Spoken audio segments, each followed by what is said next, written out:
শুভ সকাল বন্ধুরা, আজ বানাবো খিচুড়ি। এই খিচুড়ি ছোট বড় সবার জন্য।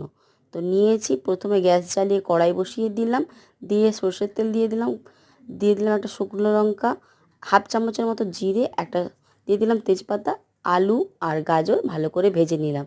নিয়ে ওর মধ্যে ধুয়ে রাখা দিয়ে দিলাম মুগ ডাল, এরপর দিয়ে দিলাম কুমড়ো দিয়ে নাড়ার পর ভালো করে নাড়তে হবে, কিন্তু খুব ভালো করে নাড়তে নাড়তে এটাকে কি করবো, এর মধ্যে দিয়ে দেব পরিমাণ মতো নুন হলুদ, দিয়ে এটাকে আবারও কষাতে থাকবো। ভালো করে একেবারে কষানো যখন হয়ে যাবে, দু বাটির মতো জল দিয়ে দেব। দিয়ে এর ওপর দিয়ে দেব এক মুঠো গোবিন্দভোগ চাল ধুয়ে রাখা।